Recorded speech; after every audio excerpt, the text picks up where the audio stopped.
네, 성경의 스토리들 중에 보면 교회를 다니지 않는 사람들도 알만한 유명한 일화들이 있습니다. 예를 들면 다윗과 솔로몬의 이야기, 약한 자와 강한 자, 약한 쪽과 강한 자가 대결을 하거나 싸움이 붙으면 보통 다윗과 골리앗의 싸움이라고 이제 비유를 들어 얘기할 만큼 유명하죠. 또 모세 이야기도 잘 알려져 있습니다. 홍해 바다를 가는 사건, 이건 영화로도 나오고 애니메이션으로 나올 만큼 잘 알려져 있죠. 출애굽기에 나오는 모세 이야기는 어떻게 보면 판타지 소설 같기도 하고 내용이 드라마틱하기도 해서 영화 같은 소재로 사용하기에 굉장히 좋은 내용들입니다.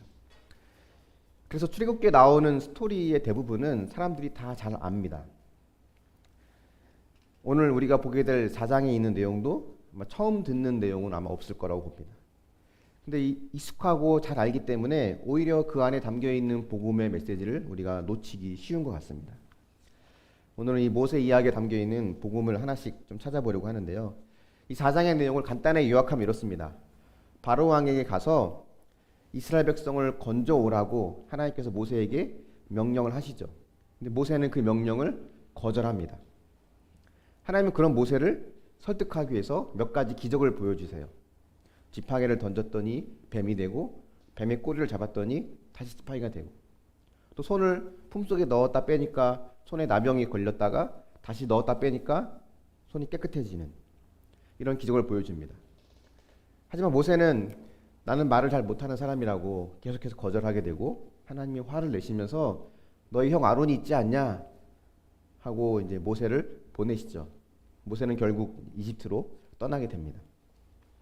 이게 4장에 있는 내용인데요. 여기서 왜 모세가 하나님의 말씀, 하나님의 명령을 거절했을까? 우리가 이 부분을 좀 보면서 오늘 말씀을 시작하려고 합니다. 1절 말씀 한번 같이 먼저 보겠습니다. 시작. 모세가 대답하여 이르되 그러나 그들이 나를 믿지 아니하며 내 말을 듣지 아니하고 이르기를 여호와께서 내게 나타나지 아니하셨다 하리이다. 여기 보니까 모세는 이렇게 말을 하는 거예요. 그들이 나를 믿지 않을 겁니다. 내 말을 듣지 않을 겁니다. 라고 지금 이야기하고 있는 겁니다. 모세가 그렇게 말하는 사실 이유가 있어요. 먼저는 모세가 지금 애굽을 떠나온 지가 40년이 되었잖아요. 40년 만에 나타나면 사람들이 모세를 기억하지 못할 수 있습니다. 그래서 왜 갑자기 어떤 사람이 나타나서 모세에게 하나님의 말씀이라고 이야기할 때 사람들은 그 모세를 인정하지 않을 수 있죠. 또 어떤 문제가 있냐면 설령 모세를 기억한다고 해도 문제예요. 모세가 살인을 저지르고 도망갔잖아요. 살인을 저지르고 도망간 자가 다시 돌아와서 하는 말을 과연 믿을 수 있을까? 오늘날 우리 입장에서 보면 어떤 사람이 살인을 저지르고 나서 외국으로 도망을 갔습니다. 그래서 공소시효가 끝나고 돌아왔어요. 그럼 그 사람이 우리나라의 어떤 국회의원이나 대통령이 된다고 할 때 그 사람을 지지해 줄 수 있겠냐는 거예요. 그 사람 말을 들을 수 있겠냐는 거죠. 쉽지 않을 겁니다. 또 어떤 문제도 있었냐면 이스라엘 백성들이 애굽에서 정착을 하고 나서 살다가 이제 어느 날 요셉이 죽고 그 이후로 이 이스라엘 백성들이 수백 년 동안 노예 생활로 고통을 당하고 있을 때 하나님은 침묵하셨거든요. 선지자를 보내서 하나님께서 위로의 말씀을 주신다거나 그들을 책망하신다거나 어떤 말씀도 그들에게 주지 않으셨어요. 근데 이제 와서 갑자기 하나님이 모세에게 말씀하신다? 그것도 사람들에게 설득력이 약합니다. 이런 이유를 대면서 모세는 하나님의 명령을 거절하죠. 사실 근데 이것도요, 모세가 진짜 거절하는 이유가 아닙니다. 모세가 진짜 거절하는 이유는 그냥 가기 싫어서예요. 하기 싫은 겁니다. 겁도 나고 자신도 없고 그럴 필요도 못 느끼고.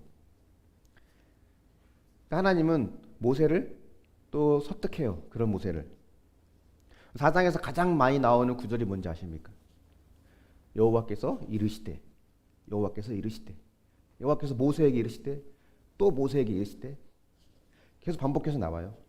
근데 모세는 계속해서 거절합니다. 10절 말씀도 한번 같이 보겠습니다.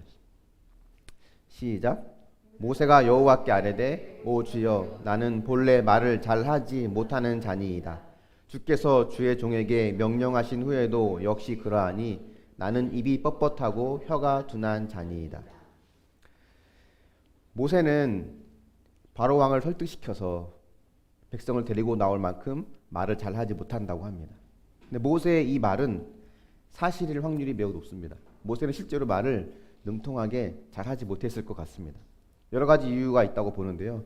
그 중에 하나는 모세는 일단 다중 언어 사용자입니다. 이집트 왕궁에 있을 때 이집트어를 사용하고 히브리인들과 있을 때 히브리어를 사용하고 또 미디안 광야에서 또 미디안의 언어를 사용했습니다. 마치 교포 2세들이 외국에 살던 교포들이 이제 모국어를 잘 능통하게 못하거나 어릴 때 사용하던 언어를 능숙하게 못하는 것처럼 아마 모세가 그런 의미에서 말을 잘 못한다고 할 수도 있습니다. 또 어떤 의미가 있냐면 모세가 미디안 광야에서 40년간 양을 돌봤잖아요. 광야에서 양을 칠 때 누구랑 말을 했겠습니까? 말이라고 하는 것은 계속 대화를 해야 어휘가 늘어나고 여러 상황들을 경험해야 거기에 관련된 말들을 계속 습득하게 되는데 모세는 뭐 양이랑 대화를 했겠어요? 뭐 누구랑 대화했겠어요? 말을 할 기회가 거의 없었습니다. 그러면 언어 구사력이 떨어질 수밖에 없어요. 그런 의미에서 모세는 말을 잘 못하는 사람이라고 생각을 했을 겁니다. 어쨌든 모세의 이런 모습들, 하나님의 명령을 계속 거절하고 가기 싫어하고 말도 능통하게 잘하지 못하는 이런 모습을 봤을 때 여러분은 이 모세가 이스라엘 백성을 이집트에서 건져낼 만한 지도자로 적합해 보인다고 생각하십니까? 모세가 하기에는 그 출애굽이 너무나도 크고 막중한 과업이 되지 않을까요? 객관적인 시각으로 봤을 때 모세는 적합하지 않은 것 같습니다. 우선 본인이 하기 싫어해요. 겁도 나고 두렵기도 하고 뭐 바로랑 군사적으로 싸워서 이길 수는 없고 말로 단판을 지어서 이제 백성들을 끌고 나와야 되는데 그럴 능력도 없습니다. 게다가 과거에 살인을 저지른 전력이 있어서 사람들이 모세의 말을 신뢰할지 뭐 바로는커녕 자기 민족 사람들도 모세를 인정할지 확신이 서지 않습니다. 이 모든 걸 종합해 봤을 때 모세는 뭐 아무리 좋게 봐도 자격이 부족합니다. 근데 보통 무슨 일을 이제 맡기려면 그 사람이 그 일을 감당할 수 있는 적당한 기질이나 뭐 능력, 재능이나 은사 이런 것들이 있어야 이제 그 사람들에게 그걸 맡기지 않습니까? 근데 하나님은 왜 모세를 하기 싫다고 하는 모세, 또 재능이 없어 보이는 모세를 왜 계속 설득시키시는 것일까요? 저는 개인적으로 이 모세의 이 계속 거절하는 상황이 인간적으로는 이해가 됩니다. 하나님께서 왜 저에게 교회 개척을 시키셨을까? 어릴 때 학생 시절에 작은 개척교회를 경험하면서 그때 다짐했던 것 중에 하나가 내가 절대 개척교회 목사는 하지 말아야지 라고 했던 것, 목에 칼이 들어와도 하지 말아야지 이런 말을 했었는데 그러면서 이제 이 모든 상황들이 개척을 하게 되는 상황으로 몰려가는 것을 보면서 저에게 해결해야 될 의문점 하나가 바로 이거였습니다. 모세처럼 하나님 다른 사람을 보내소서 라는 마음이 있는 나에게 왜 개척의 상황이 이루어져 갈까? 뭐 말을 유창하게 하는 언변가도 아니고 바울과 베드로처럼 뭔가 밀어붙이는 진취적인 리더십이 있는 것도 아니고 근데 하나님께 주신 응답 중에 하나는 뭐였냐면 그것 때문에 네가 적합하다는 거였어요. 그래서 네가 적합하다는 것. 근데 오늘 말씀을 준비하면서 다시 한번 그때 이제 기억이 떠오르는데요.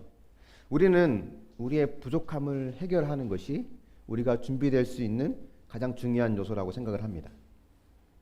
언변이 부족하면 스피치 훈련을 해서 그 부족한 점을 보완해야 되고 리더십이 부족하면 뭐 리더십 훈련을 받아서 어떤 부족한 부분을 채워야 되고 그렇게 나의 연약한 부분을 점점 강화시켜 나가는 것이 우리가 쓰임받을 수 있는 자격이 된다라고 생각을 하기 쉽습니다. 사실 여기서 우리가 기억해야 할 건 뭐냐면요.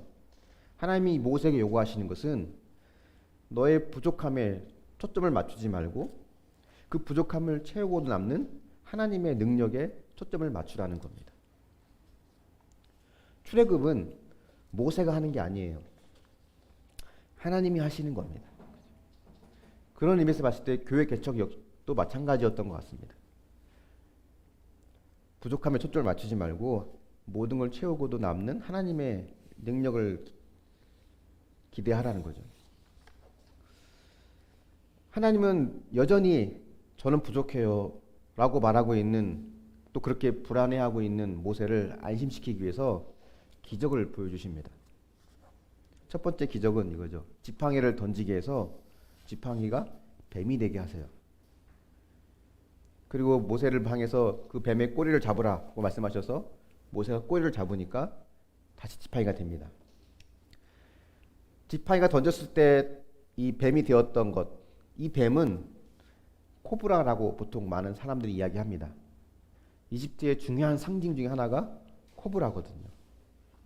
그래서 바로 왕의 왕관에 어떤 코브라 모형이 있고 곳곳에 지팡이라든가 곳곳에 이 코브라 모형이 이집트에는 항상 상징물로 되어 있습니다.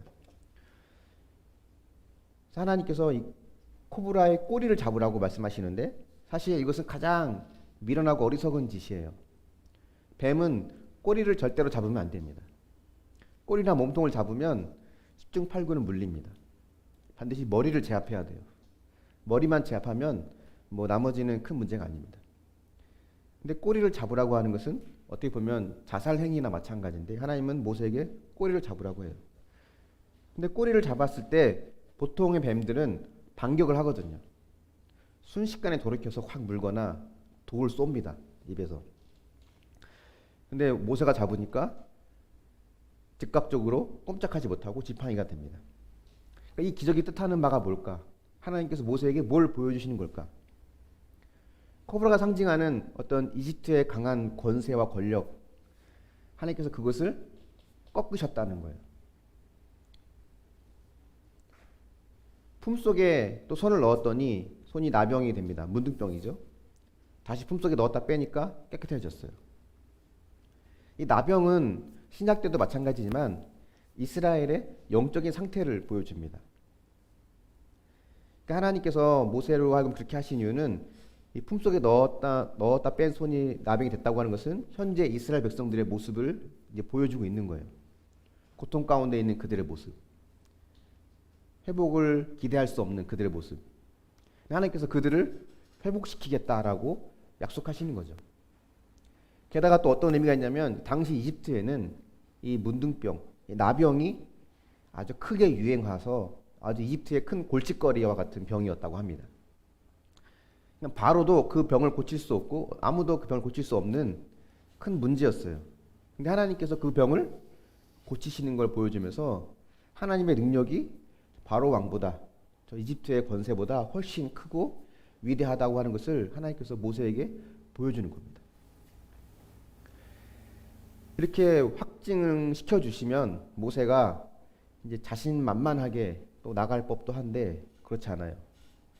우리 입장에서 보면 지팡이를 던져서 뱀은커녕 하나님께서 우리에게 지렁이만 되게 하셔도 우리 그것만 봐도, 그런 기적만 경험해도 우리는 기세등등해서 하나님을 믿고 뭐든 할 수 있을 것 같은데 모세는 그렇지 않습니다. 근데 하나님의 이 모세를 다루시는 일을 봤을 때 우리 이걸 주목해야 됩니다. 모세는 계속 저는 부족해요, 나는 연약해요, 자기의 부족함을 호소하지만 하나님은 그 부족함을 해결할 수 있는 방법을 말씀하지 않으세요. 하나님의 전능하신 능력을 보여주십니다. 네가 그렇게 부족하고 연약해? 걱정 마. 그걸 뛰어넘을 수 있는 나의 능력이 있어. 이런 기적과 은혜를, 능력을 하나님께서 보여주시죠. 그러면 모세가 이제 마음 놓고 순종할 수 있을 것 같지만 아까 봤던 10절 말씀처럼 모세는 저는 말을 못하는 자입니다. 혀가 뻣뻣한 자입니다. 다른 사람을 보내십시오. 이렇게 계속 거절합니다. 모세는 여전히 자기의 부족함에 초점을 맞추고 있는 거예요. 즉 다시 말하면 여전히 자기 중심적인 사고에서 벗어나지 못하고 있는 겁니다. 내 생각, 내 중심적인 생각에서 벗어나지 못하면 하나님의 능력이 아무리 크다 해도 보이지 않습니다. 하나님이 화를 내시잖아요. 14절 말씀 한번 같이 볼까요? 시작. 여호와께서 모세를 향하여 노하여 이르시되 레위 사람 내 형 아론이 있지 아니하냐. 그가 말 잘하는 것을 내가 아노라. 그가 너를 만나러 나오나니 그가 너를 볼 때 그의 마음에 기쁨이 있을 것이라. 너희 형 아론이 있지 않냐? 그 형 아론은 말 잘하는 것을 내가 안다. 그와 함께 동역하라는 겁니다. 하나님의 명령을 거절하는 모세도 사실 대단하거든요. 근데 그런 모세를 끝까지 설득하시는 하나님은 더 대단하십니다.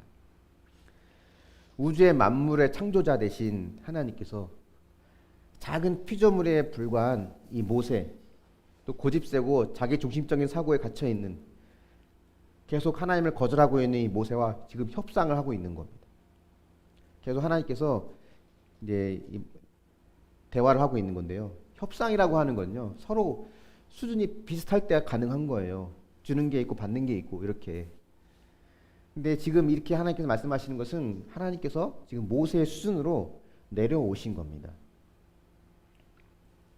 근데 여기서 또 우리가 중요한 것을 또 발견할 수 있는데요. 모세는 부족한 점이 많은 자잖아요. 하나님의 그 말씀에 순종하기에는 모세가 갖고 있는 능력과 자질은 턱없이 부족합니다. 하지만 하나님은 모세를 기필코 사용하시겠다는 거예요. 그러면 하나님께서 모세의 부족함을 해결해 주셔야 하는데 해결해 주시지는 않아요. 그 이유는 하나님의 능력으로도 충분하기 때문에 그렇습니다. 근데 하나님은 하나님의 능력으로 충분하다는 것만으로 모세의 부족함을 해결하려고 하지 않으십니다. 동역자를 하나님은 붙여주세요. 그러니까 모세의 진짜 부족한 거는요, 모세 안에 있는 진짜 문제는 그가 경험이 없다거나 말을 못한다고 하는 그의 부족함이 아니라 초점을 하나님께 두지 않고 계속 자기 자신에게 두고 있다는 거거든요. 하나님은 하나님의 능력을 보여주시고 또 모세의 부족함을 채워줄 수 있는 동역자도 붙여주시고 만반의 세팅을 하나님은 다 해놓으셨습니다.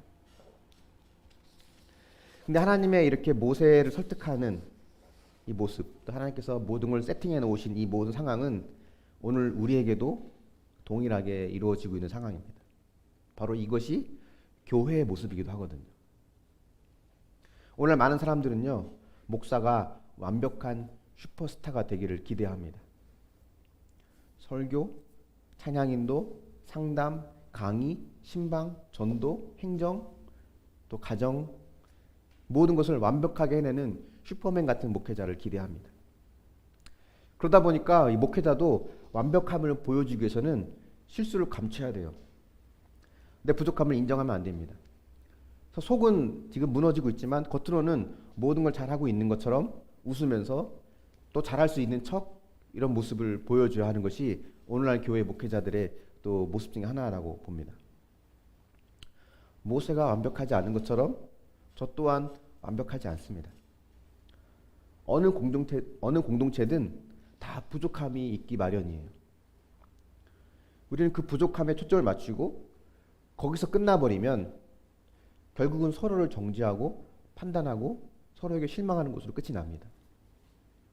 우리의 부족함을 볼 줄 알아야 됩니다. 물론 내가 얼마나 연약하고 부족한 자인지를 처절히 깨달아야 돼요. 근데 거기서 끝나면 안 됩니다. 거기서 이제 우리의 시선이 하나님을 향해 가야 되는 거죠. 그래서 우리에게는 하나님의 은혜와 능력이 필요하구나라는 것을 인정하게 돼야 됩니다. 또 서로의 부족함을 채울 수 있는 동역자를 하나님께서 붙여주신다는 것을 우리는 기억해야 됩니다. 그래서 여러분과 제가 또 서로 모두가 함께 서로 동역하며 서로의 부족함을 채워가면서 세워져 가는 것이 바로 교회의 건강한 모습이라는 거예요. 그러니까 이런 것이 건강한 교회고 건강한 공동체지, 목사 한 사람이 슈퍼스타가 되어서 또 어떤 소수의 사람들이 슈퍼스타가 되어서 모든 걸 다 커버하고 책임지는 것은 건강한 교회가 아닙니다. 오늘 말씀의 결론은 이겁니다. 우리의 부족함에 초점을 맞추지 말고 하나님의 능력에 초점을 맞추자는 거예요. 우리를 보면 부족한 것이 많지만 이 모든 것을 채우고도 남을 수 있는 그분의 전능하신 능력이 있다는 것을 우리는 알고 그분을 신뢰해야 된다는 것입니다. 묵상해 보십시오. 하기 싫은 순종에 이런저런 핑계를 대면서 하나님의 명령을 회피하고 있지 않습니까? 나의 부족함 또는 다른 사람 서로의 부족함이 보이십니까? 아니면 그 부족함을 보완해 줄 수 있는 동역자가 보이십니까? 오늘 말씀의 결론을 좀 맺어보겠습니다. 하나님의 부르심에 모세는 자기의 능력으로 감당하기에는 턱없이 부족한 사람이었고 또 불가능해 보였습니다. 근데 여러분, 우리는 사실 모세보다도 더 불가능한 부르심에 부름 받았다는 것을 여러분 알고 있습니까? 하나님 우리를 어떤 부르심으로 부르셨을까요? 베드로전서 1장 16절을 보면 이런 말이 있습니다. 보겠습니다. 시작. 기록되었을 때 내가 거룩하니 너희도 거룩할지어다 하셨느니라. 레위기에 있는 말씀을 지금 인용해서 베드로가 이야기하고 있는데요. 하나님의 우리를 향한 부르심은 거룩입니다. 거룩하라는 거예요. 얼마큼 거룩해야 되냐면 내가 거룩한 만큼 너희도 거룩해야 된다는 겁니다. 여러분 충분히 거룩하십니까? 아마 그런 사람은 없을 거예요. 타락한 아담의 후손으로 태어난 이상 우리는 다 죄인입니다. 의롭다고 말할 수 있는 사람은 아무도 없어요. 성경에는 의인은 없나니 하나도 없다라고 이야기하죠. 모든 사람이 죄를 범하였음에 하나님의 영광에 이르지 못한다고 합니다. 시편 24편에 보면 이런 말이 있습니다. 한번 같이 볼게요. 3절과 4절인데요. 같이 보겠습니다. 시작. 여호와의 산에 오를 자가 누구며 그의 거룩한 곳에 설 자가 누구인가? 곧 손이 깨끗하며 마음이 청결하며 뜻을 허탄한 데 두지 아니하며 거짓 맹세하지 아니하는 자로다. 여호와의 산에 오를 자가 누구냐? 그의 거룩한 곳에 설 자가 과연 누구냐라고 묻습니다. 누가 설 수 있냐면 손이 깨끗하고 마음이 청결하고 뜻을 허탄 데 두지 않고 거짓 맹세하지 않는 자라고 해요. 과연 어떤 사람이 이 자격에 부합한다고 말할 수 있을까요? 40일 금식을 하면 충분히 이 자격에 부합될 수 있을까요? 수도원에 들어가서 경건한 생활을 하면 어느 누구도 여호와의 선에 오를 사람은 없습니다. 그의 거룩한 곳에 설 자는 아무도 없어요. 하나님께서 명령하시는, 우리에게 요구하시는 완전한 거룩. 하지만 우리는 그 완전한 거룩에 도저히 범접할 수 없는 죄인이죠. 이 깊은 간격을 어떻게 해결할까요? 여기에 대한 해답은 모세를 통해 주신 그 말씀에서 찾을 수 있습니다. 부족한 너에게 초점을 맞추지 말고 그 눈을 돌이켜 완전하고 의로우신 하나님, 곧 예수 그리스도를 바라보라는 겁니다. 그것이 시편 24편의 질문에 답이 될 수 있습니다. 왜냐하면 손이 깨끗하고 마음이 청결하며 뜻을 허탄한 데 두지 않고 거짓 맹세하지 않는 완전 무결한 분이 한 분 계시거든요. 예수 그리스도입니다. 오직 그분만이 그 자격에 완벽하게 부합할 수 있는 분이에요. 그래서 우리가 여호와의 산에 오르고 그 거룩한 곳에 서기 위해서는 예수 그리스도 한 분이면 충분합니다. 아니 그 한 분만을 통해서만이 그곳에 설 수 있습니다. 그러면 그분이 자신이 입고 있었던 거룩한 의의 옷을 벗어서 더러워진 죄의 옷을 입은 우리에게 덮어주셨거든요. 하나님은 그 의의 옷에 가려져서 우리 안에 있는 죄를 없다고 여겨주십니다. 모세가 하나님의 부르심을 받고 출애굽의 인도자가 되기 위해서 정말 부족한 것은 무엇이었을까? 모세는 자기의 실력이라고 생각했을 겁니다. 말도 못하고 경험도 없고, 하지만 그에게 절대 부족한 것은 그의 실력이 아니었습니다. 그는 하나님 앞에 설 만큼 거룩하지 않았다는 거예요. 모세를 건져주시고 이스라엘을 건져주신 하나님은 저와 여러분의 삶도 건져주실 겁니다. 그분의 능력으로 그분의 때에 우리를 건져주시고 우리를 위해서 일하실 겁니다. 그분에게는 우리를 향하신 충분한 능력과 사랑이 있습니다. 그 깊은 간격을 메우고도 남을 수 있는 넘치는 사랑과 은혜와 능력이 있는 분이에요. 모세를 부르신 하나님은 지금도 우리의 삶의 현장에서 우리를 끊임없이 부르십니다. 자녀로 부르시고 부모로, 배우자로, 직장으로 우리를 부르셔서 우리를 통해서 세상을 다스리고 인도해 가기를 원하시고 계십니다. 그 삶의 현장에서 나의 부족함, 또 다른 옆 사람의 부족함에 집중하기보다는 이제는 크신 능력과 사랑으로 우리를 덮어주시는 그 하나님께 우리 시선을 집중해야 된다는 겁니다. 무엇보다 가장 중요한 그분의 부르심, 거룩이라고 하는 부르심에 응답하기 위해서는 우리는 더욱더 예수 그리스도를 신뢰하고 그분을 의지하고 그러기 위해서는 그분의 말씀을 따라 살기 위해서 날마다 고군분투하는 믿음의 삶을 살아내야 한다는 것입니다. 그런 믿음의 삶을 살아내면서 하나님의 거룩한 부르심에 응답해 나갈 수 있는 저와 여러분이 될 수 있기를 예수님의 이름으로 축원합니다.